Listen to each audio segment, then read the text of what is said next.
An innumerable variety of cases can be thought of in which we should say that someone has pains in another person's body, or say in a piece of furniture, or in an empty spot.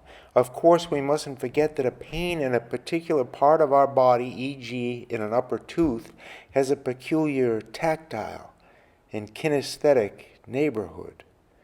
Moving our hand upward a little distance, we touch our eye, and the word little distance here refers to tactile distance or kinesthetic distance, or both. It is easy to imagine tactile and kinesthetic distances correlated in ways different from the usual. The distance from our mouth to our eye might seem very great to the muscles of our arm when we move our finger from the mouth to the eye.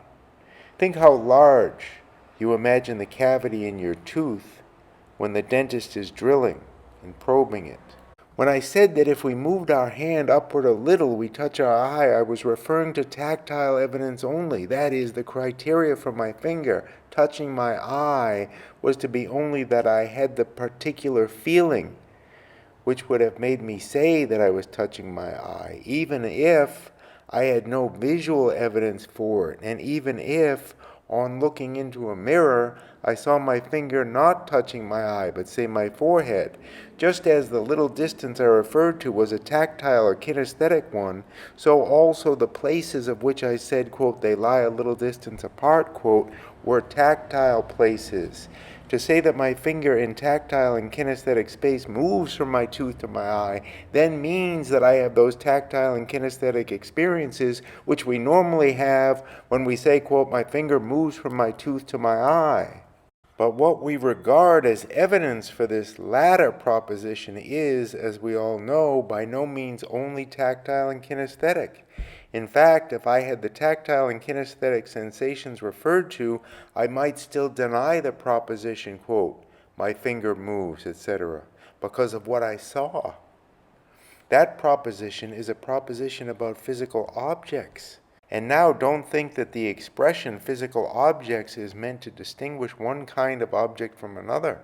The grammar of propositions which we call propositions about physical objects admits of a variety of evidences for every such proposition.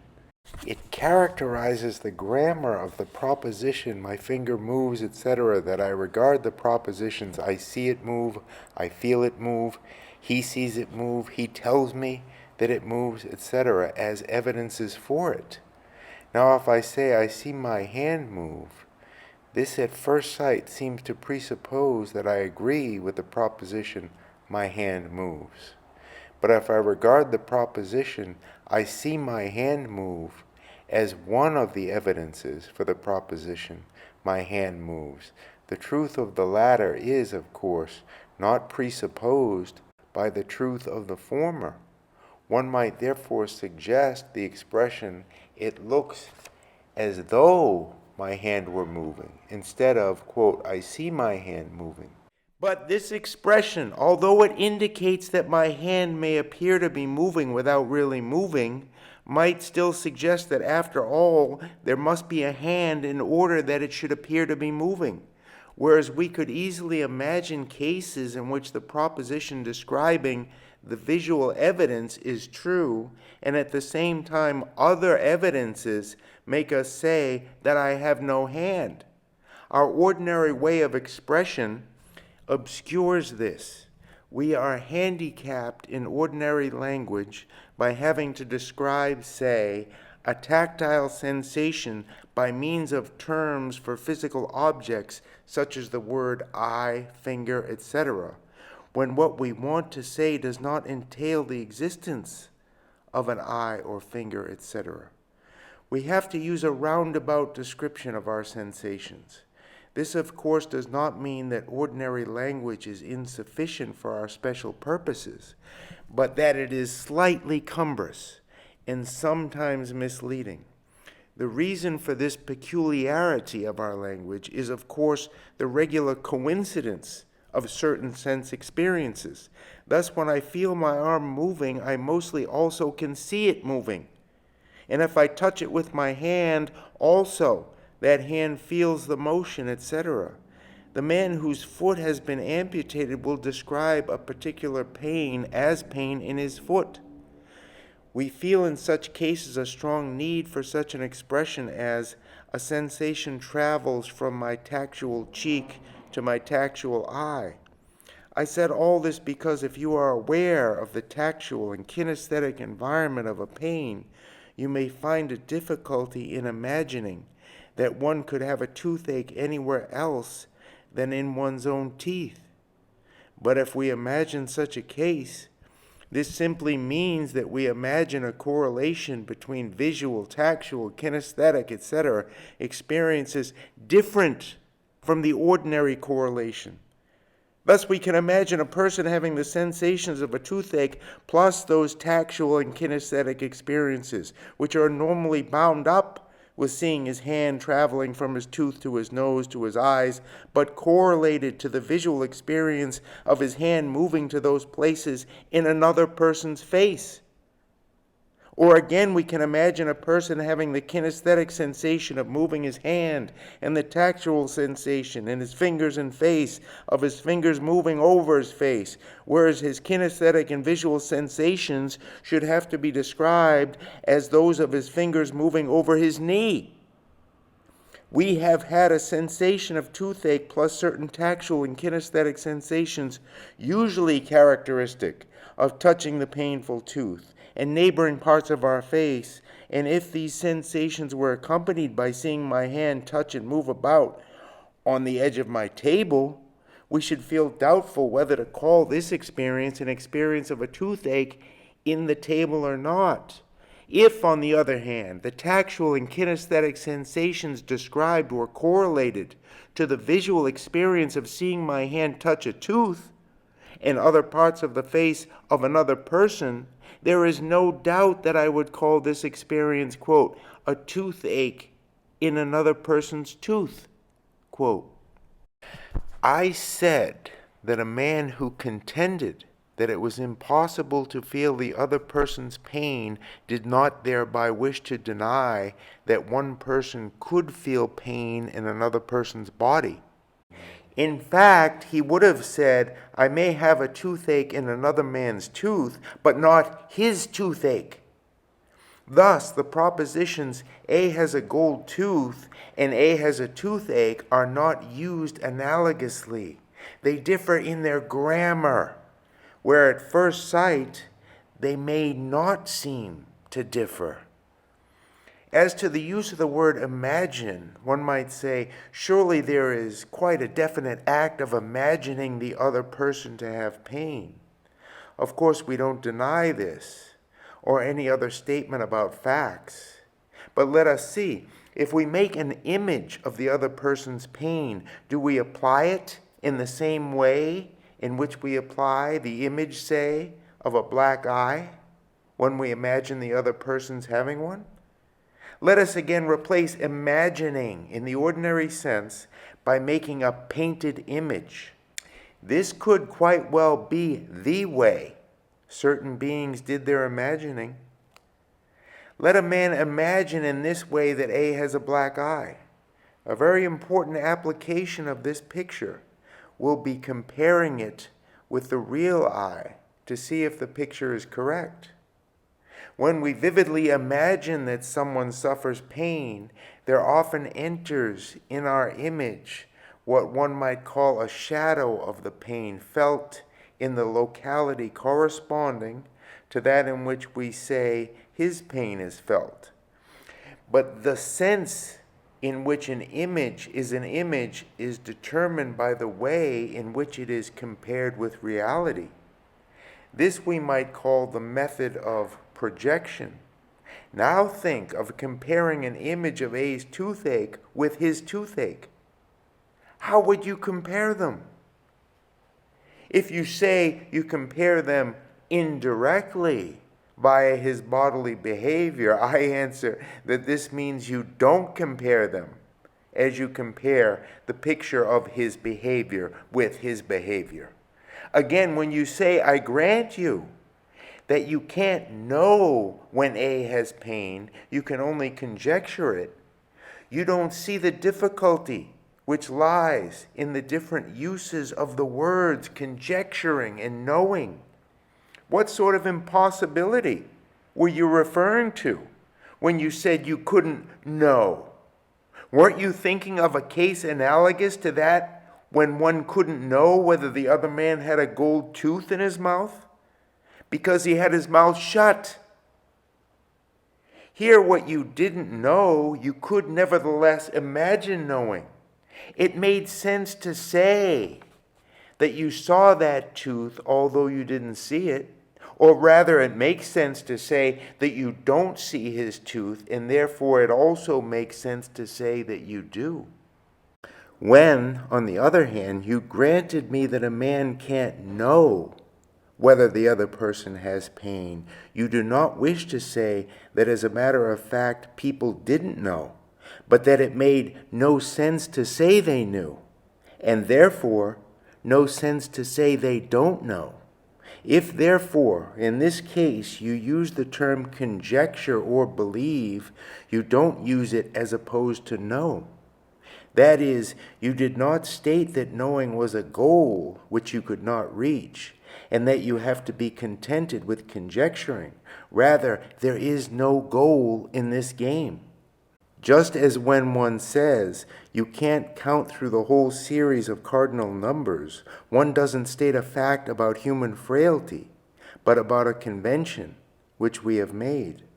Our statement is not comparable, though always falsely compared, with such a one as, it is impossible for a human being to swim across the Atlantic.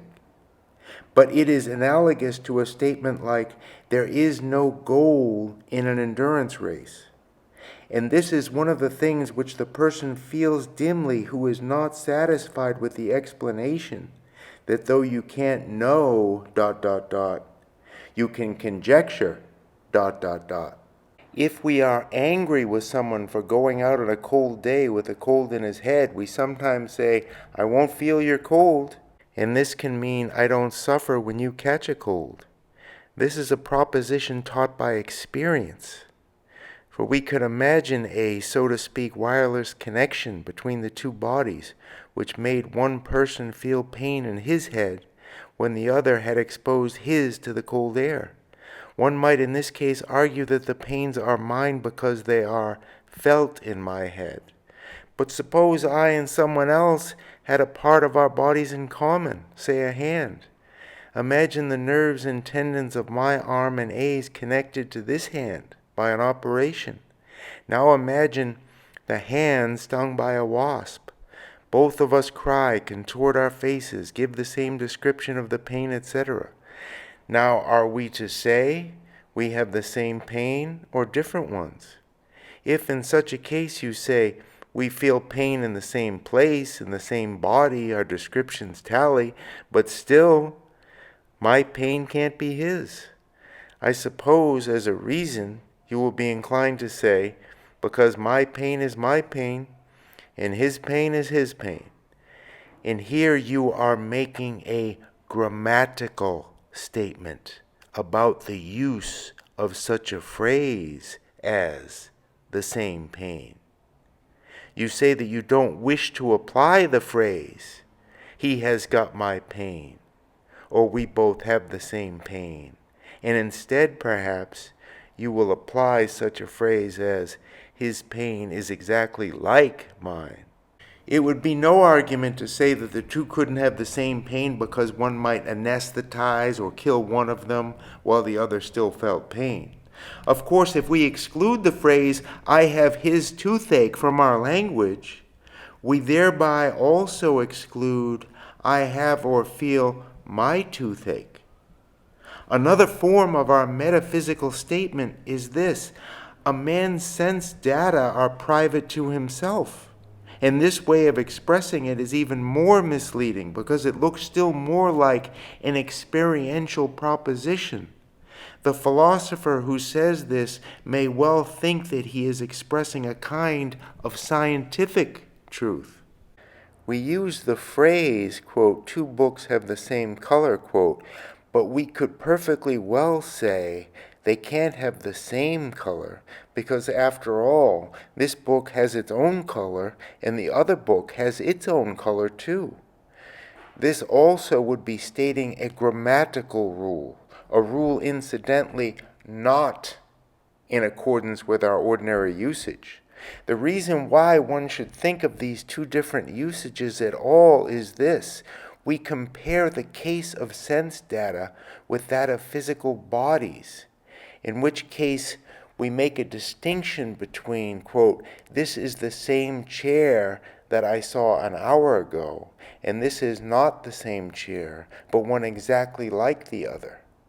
Here it makes sense to say, and it is an experiential proposition, quote, A and B couldn't have seen the same chair, for A was in London and B in Cambridge. They saw two chairs exactly alike, quote. Here it will be useful if you consider the different criteria for what we call, quote, the identity of these objects, quote. How do we apply the statements? This is the same day, this is the same word, this is the same occasion, etc. What we did in these discussions was what we always do when we meet the word can in a metaphysical proposition. We show that this proposition hides a grammatical rule. That is to say, we destroy the outward similarity between a metaphysical proposition and an experiential one, and we try to find the form of the expression which fulfills a certain craving of the metaphysician, which our ordinary language does not fulfill, and which, as long as it isn't fulfilled, produces the metaphysical puzzlement. Again, when in a metaphysical sense I say, quote, I must always know when I have pain, quote, this simply makes the word know redundant, and instead of I know that I have pain, I can simply say I have pain. The matter is different, of course, if we give the phrase unconscious pain sense by fixing experiential criteria for the case in which a man has pain and doesn't know it. And if then we say, rightly or wrongly, that as a matter of fact, nobody has ever had pains, which he didn't know of. When we say, quote, I can't feel his pain, quote, the idea of an insurmountable barrier suggests itself to us. Let us think straight away of a similar case. The colors green and blue can't be in the same place simultaneously. Here the picture of physical impossibility, which suggests itself, is perhaps not that of a barrier. Rather, we feel that the two colors are in each other's way. What is the origin of this idea? We say people can't sit side by side on this bench. They have no room. Now, the case of the colors is not analogous to this, but it is somewhat analogous to saying 3 times 18 inches won't go into 3 feet. This is a grammatical rule and states a logical impossibility. The proposition 3 men can't sit side by side on a bench a yard long states a physical impossibility. And this example shows clearly why the two impossibilities are confused. Compare the proposition, he is 6 inches taller than I, with 6 foot is 6 inches longer than 5'6". These propositions are of utterly different kinds, but look exactly alike. The reason why in these cases the idea of physical impossibility suggests itself to us is that on the one hand we decide against using a particular form of expression. On the other hand, we are strongly tempted to use it, since A, it sounds English or German, etc. all right, and B, there are closely similar forms of expression used in other departments of our language.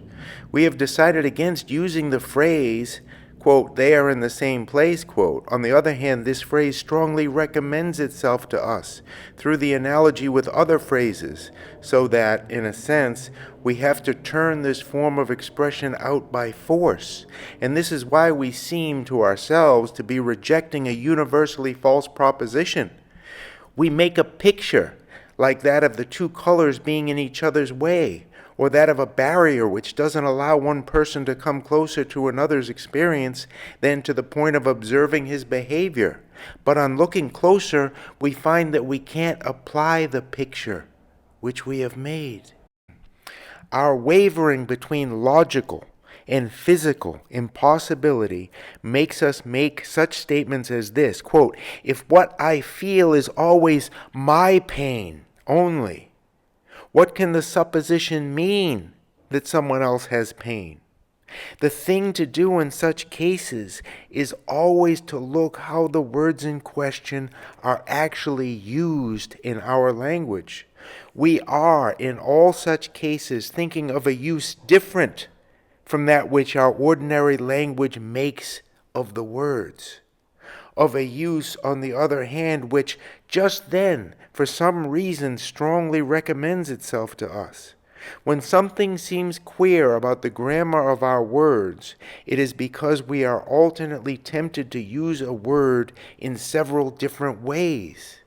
And it is particularly difficult to discover that an assertion which the metaphysician makes expresses discontentment with our grammar, when the words of his assertion can also be used to state a fact of experience.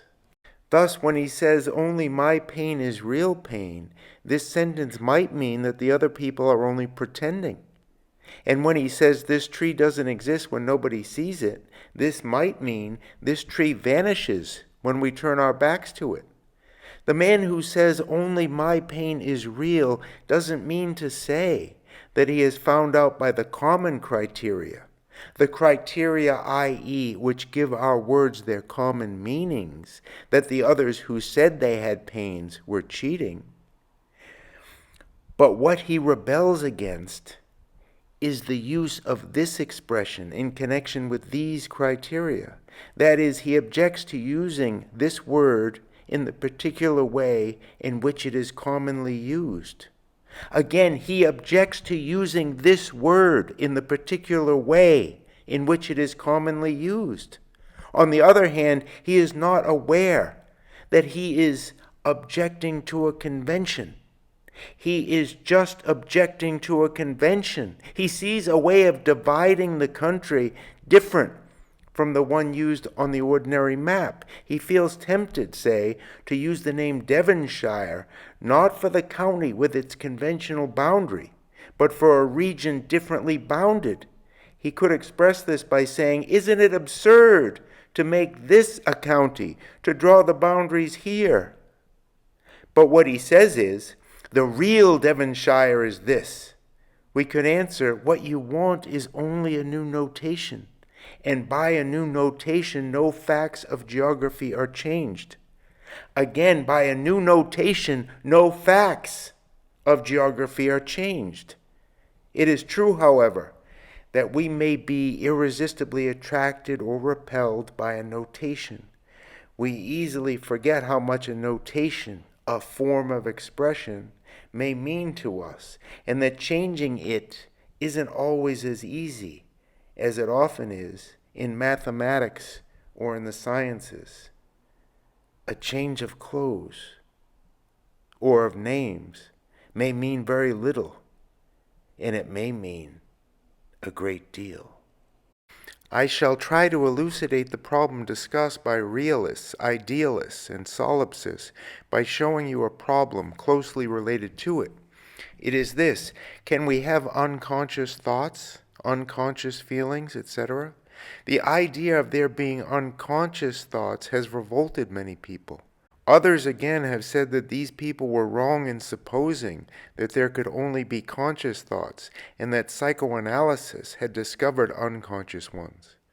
The objectors to unconscious thought did not see that they were not objecting to the newly discovered psychological reactions, but to the way in which they were described. The psychoanalysts, on the other hand, were misled by their own way of expression into thinking that they had done more than discover new psychological reactions, that they had, in a sense, discovered conscious thoughts which were unconscious. The first could have stated their objection by saying, quote, "We don't wish to use the phrase unconscious thoughts. We wish to reserve the word thought for what you call conscious thoughts." They state their case wrongly when they say there can only be conscious thoughts and no unconscious ones. For if they don't wish to talk of unconscious thought, they should not use the phrase conscious thought either. But is it not right to say that in any case the person who talks both of conscious and unconscious thoughts thereby uses the word thoughts in two different ways? Well, do we use a hammer in two different ways when we hit a nail with it and, on the other hand, drive a peg into a hole? And do we use it in two different ways or in the same way when we drive this peg into this hole and, on the other hand, another peg into another hole? Or should we only call it different uses when in one case we drive something into something and in the other, say, we smash something? Or is this all using the hammer in one way? And is it to be called a different way only when we use the hammer as a paperweight? In which cases are we to say that a word is used in two different ways, and in which that it is used in one way? To say that a word is used in two or more different ways does in itself not yet give us any idea about its use.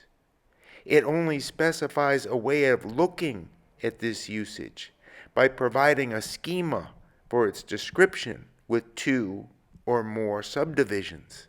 Is it all right to say, I do two things with this hammer? I drive a nail into this board and one into that board. But I could also have said, I am doing only one thing with this hammer. I am driving a nail into this board and one into that board. There can be two kinds of discussions as to whether a word is used in one way or in two ways. A. Two people may discuss whether the English word cleave is only used for chopping up something or also for joining things together. This is a discussion about the facts of a certain actual usage. B. They may discuss whether the word altus, standing for both deep and high, is thereby used in two different ways. This question is analogous to the question whether the word thought is used in two ways, or in one when we talk of conscious and unconscious thought. The man who says, surely these are two different usages, has already decided to use a two-way schema. And what he said expressed this decision. Now, when the solipsist says that only his own experiences are real, it is no use answering him, why do you tell us this if you don't believe that we really hear it? Or anyhow, if we give him this answer, we mustn't believe that we have answered his difficulty. There is no common sense answer to a philosophical problem. One can defend common sense against the attacks of philosophers only by solving their puzzles, i.e., by curing them of the temptation to attack common sense, not by restating the views of common sense. A philosopher is not a man out of his senses, a man who doesn't see what everybody sees. Nor, on the other hand, is his disagreement with common sense that of the scientist, disagreeing with the coarse views of the man in the street. That is, his disagreement is not founded on a more subtle knowledge of fact. We therefore have to look round for the source of his puzzlement. And we find that there is puzzlement and mental discomfort, not only when our curiosity about certain facts is not satisfied, or when we can't find a law of nature fitting in with all our experience, but also when a notation dissatisfies us, perhaps because of various associations which it calls up. Our ordinary language, which of all possible notations is the one which pervades all our life, holds our mind rigidly in one position, as it were.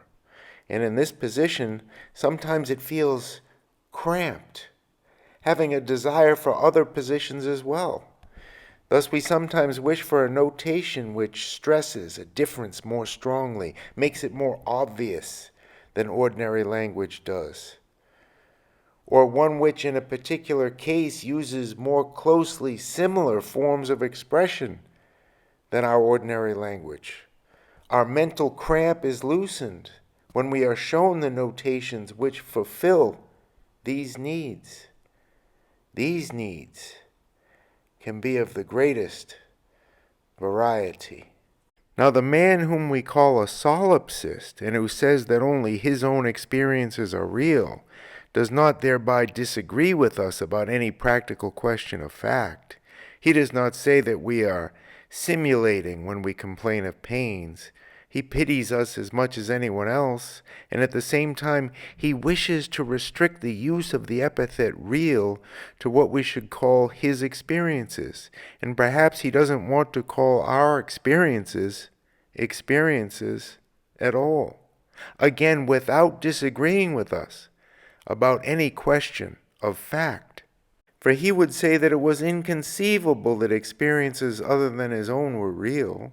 He ought therefore to use a notation in which such a phrase as A has a real toothache, where A is not he, is meaningless, a notation whose rules exclude this phrase, as the rules of chess exclude a pawn's making a knight's move.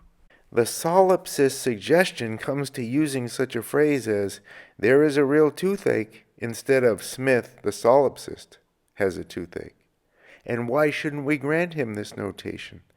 I needn't say that in order to avoid confusion, he had in this case better not use the word real as opposed to simulated at all, which just means that we shall have to provide for a distinction, real, simulated, in some other way. The solipsist who says, only I feel real pain, only I really see or hear, is not stating an opinion. And that's why he is so sure of what he says. He is irresistibly tempted to use a certain form of expression. But we must yet find why he is. The phrase, only I really see, is closely connected with the idea expressed in the assertion, we never know what the other man really sees when he looks at a thing. Or this, we can never know whether he calls the same thing blue which we call blue. In fact, we might argue, I can never know what he sees, or that he sees at all, for all I have is signs of various sorts which he gives me. Therefore, it is an unnecessary hypothesis altogether to say that he sees. What seeing is, I only know from seeing myself. I have only learnt the word seeing to mean what I do. Of course, this is just not true, for I have definitely learned a different and much more complicated use of the word to see than I here profess. Let us make clear the tendency which guided me when I did so, by an example from a slightly different sphere. Consider this argument. How can we wish that this paper were red if it isn't red? Doesn't this mean that I wish that which doesn't exist at all? Therefore, my wish can only contain something similar to the paper's being red. Oughtn't we therefore use a different word instead of red when we talk of wishing that something were red? The imagery of the wish surely shows us something less definite, something hazier than the reality of the paper being red.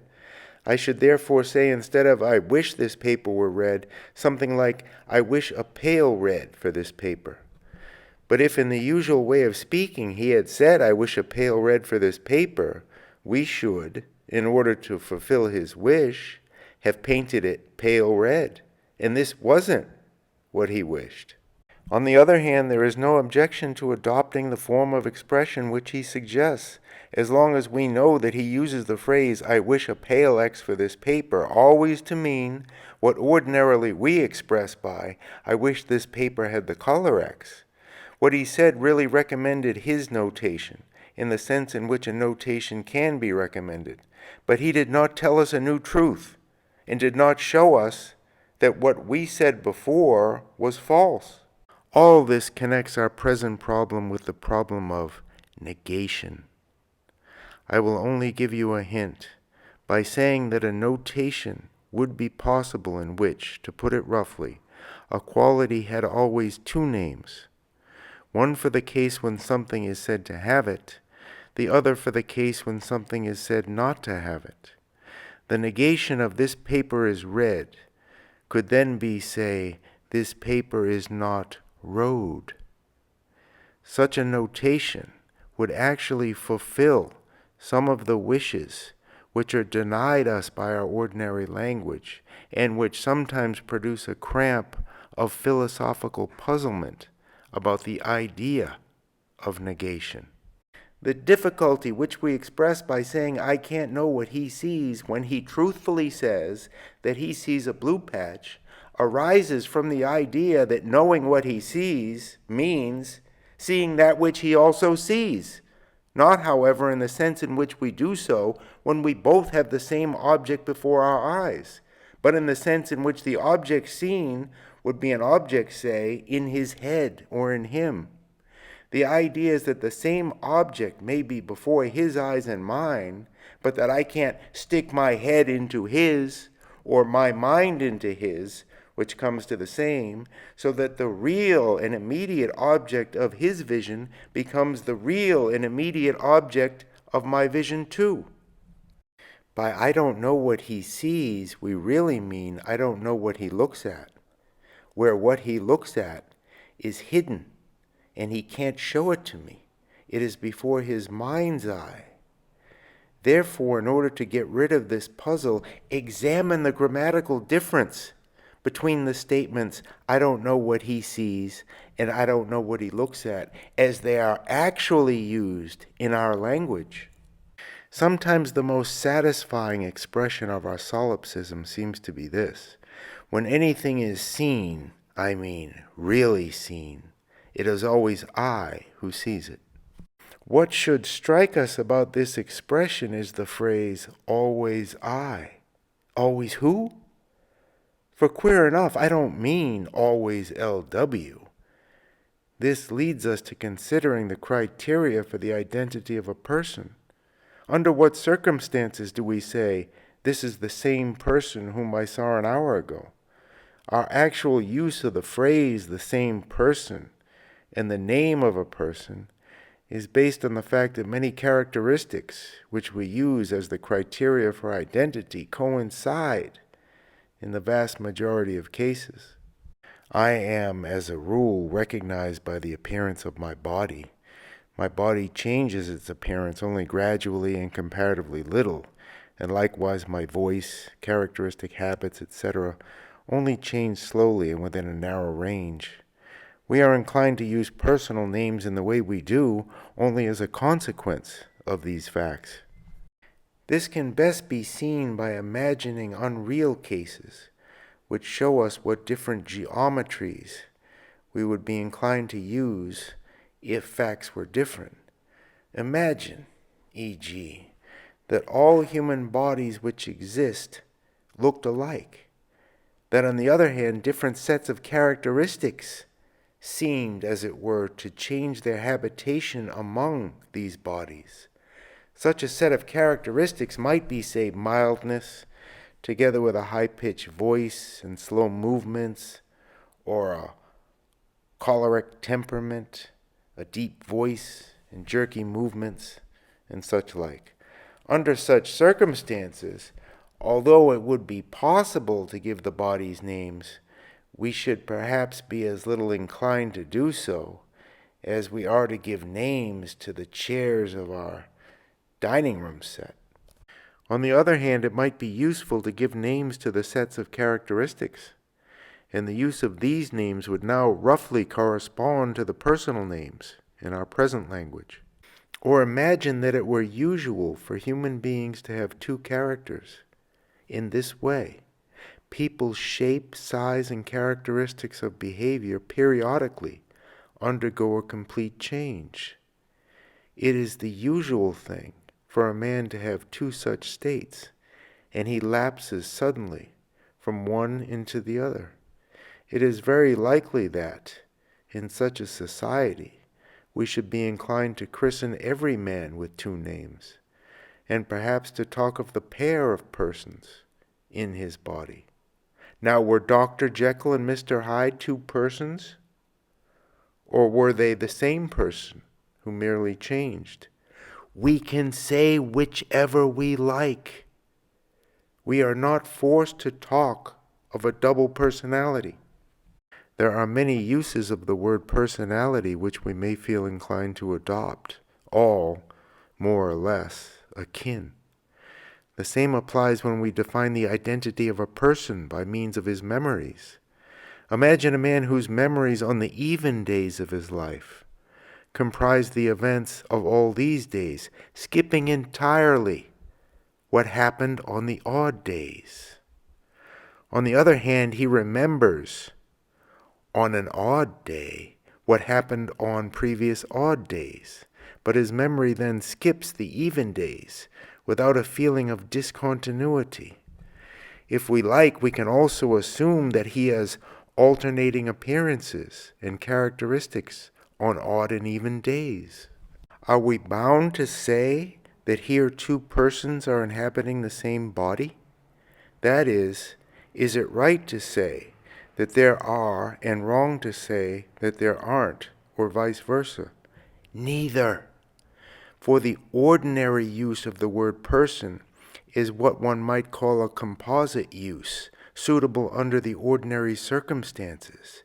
If I assume, as I do, that these circumstances are changed, the application of the term person or personality has thereby changed.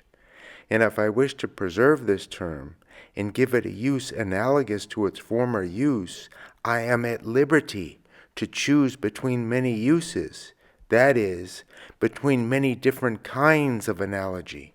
One might say in such a case that the term personality hasn't got one legitimate heir only. This kind of consideration is of importance in the philosophy of mathematics. Consider the use of the words proof, formula, and others. Consider the question, why should what we do here be called philosophy? Why should it be regarded as the only legitimate heir of the different activities which had this name in former times? Now let us ask ourselves what sort of identity of personality it is we are referring to when we say, quote, when anything is seen, it is always I who see, quote. What is it I want all these cases of seeing to have in common? As an answer, I have to confess to myself that it is not my bodily appearance. I don't always see part of my body when I see, and it isn't essential that my body, if seen amongst the things I see, should always look the same. In fact, I don't mind how much it changes, and I feel the same way about all the properties of my body, the characteristics of my behavior, and even about my memories. When I think about it a little longer, I see that what I wished to say was, always when anything is seen, something is seen, i.e., that of which I said it continued during all the experiences of seeing was not any particular entity, I, the letter I, but the experience of seeing itself. This may become clearer if we imagine the man who makes our solipsistic statement to point to his eyes while he says I, the letter I. Perhaps because he wishes to be exact and wants to say expressly which eyes belong to the mouth which says I, the letter I, and to the hands pointing to his own body. But what is he pointing to? These particular eyes with the identity of physical objects? To understand this sentence, you must remember that the grammar of words of which we say that they stand for physical objects is characterized by the way in which we use the phrase, quote, the same so-and-so, or, quote, the identical so-and-so, where so-and-so designates the physical object We said before that he did not wish to point to a particular physical object at all. The idea that he had made a significant statement arose from a confusion corresponding to the confusion between what we shall call the geometrical eye and the physical eye. I will indicate the use of these terms. If a man tries to obey the order, "Point to your eye," he may do many different things, and there are many different criteria which he will accept for having pointed to his eye. If these criteria, as they usually do, coincide, I may use them alternately and in different combinations to show me that I have touched my eye. If they don't coincide, I shall have to distinguish between different senses of the phrase, quote, "I touch my eye," or, quote, "I move my finger towards my eye," quote. If, e.g., my eyes are shut, I can still have the characteristic kinesthetic experience in my arm, which I should call the kinesthetic experience of raising my hand to my eye. That I had succeeded in doing so, I shall recognize by the peculiar tactile sensation of touching my eye. But if my eye were behind a glass plate fastened in such a way that it prevented me from exerting a pressure on my eye with my finger, there would still be a criterion of muscular sensation, which would make me say that now my finger was in front of my eye,